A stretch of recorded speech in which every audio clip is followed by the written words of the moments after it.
Listen మా angles. Angles పైన మనకి ఎలాంటి క్వశ్చన్ వస్తుంది అనే విషయం ఫస్ట్ తెలుసుకుందాం. యాంగిల్స్ అండ్ డిగ్రీస్ లో మా a bicycle wheel has a total of 24 spokes. The angle between the a pair of the adjacent spokes is అంటే ఒక బైసికల్ అంటే మీకు అందరికి సైకిల్ తెలుసు, సైకిల్ కి వీల్స్ ఉంటాయి కదా, వీల్స్ అంటే చక్రాలు. ఆ చక్రాలు has the total of the 24 spokes. Spokes means ఇలా ఉంటాయి చూడండి. ఆ సైకిల్ కి వీల్ కి ఇలాంటివి ఉంటాయి మా లైన్స్, మీకు స్పోక్స్ కలిగి ఉంటుంది. అది స్ట్రెంత్, మనం దానిపైన కూర్చుంటే బరువుకి డౌన్ అయిపోకుండా సపోర్ట్ కోసం అలాంటివి పెట్టుంటారు. అవి 24 ఉన్నాయంట. ఎన్ని ఉన్నాయి? 24 ఉన్నాయంట. బిట్వీన్ అంటే వాటి మధ్య, ఆ స్పోక్స్ కి మధ్య ఉండే పెయిర్ ఆఫ్ ద అడ్జసెంట్, అవి పక్క పక్కనే కదా ఉంటున్నాయి. అడ్జసెంట్ అంటే ఏమన్నాను, ఒక యాంగిల్ పక్కన ఇంకొక యాంగిల్ వస్తే అడ్జసెంట్ యాంగిల్స్ అని చెప్పాను కదా.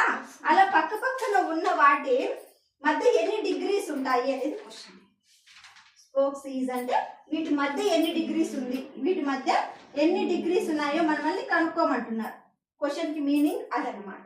ఇప్పుడు ఏంటంటే మనము ఒక సర్కిల్ ఎన్ని డిగ్రీస్ ఉంటుందని చెప్పాను, 360 డిగ్రీస్ ఉన్నప్పుడు, టోటల్ గా 24 స్పోక్స్ ఉన్నప్పుడు మనకు ఒక్కొక్క దాని మధ్య ఎన్ని డిగ్రీస్ ఉంటాయి అని ఫైండ్ అవుట్ చేయమన్నారు. మనం ఏం చేయాలి, టోటల్ స్పోక్స్ వచ్చి 24 ఉన్నాయి. టోటల్ సర్కిల్ వాల్యూ ఎంత? 360 డిగ్రీస్ సింబల్ మా ఇది. దీన్ని ఏమంటారు? Degree symbol. 24 స్పోక్స్ ఉంటాయి. 24 డినామినేటర్ లో వేసుకుంటాము. క్యాన్సిలేషన్, న్యూమరేటర్ డినామినేటర్స్ క్యాన్సిల్ చేయాలి. 2 టేబుల్ తో చేస్తాను, ఈజీగా ఉంటది. 2 1s are 2 2s are 2 1s are reminder 1 ఉంటది. 2 8s are 0 ని క్యారీ చేసుకున్నాం. 2 6s are 2 9s are next 2 3s are 2 4s are 8 reminder 1 2 5s are. ఇప్పుడు 3 టేబుల్ తో 3 1s are 3 1s are 3 5s are 3 5s are. So 15 degrees. ఎన్ని degrees? 15 degrees. Each adjacent angle is 15 degrees. ఒక్కొక్క దానికి మధ్య ఎన్ని degrees ఉంటాయంటే 360 degrees. Total 360. వీటి మధ్య ఎన్ని డిగ్రీస్ ఉంటాయంటే 15. మన ఫైనల్ ఆన్సర్ ఇస్ 15.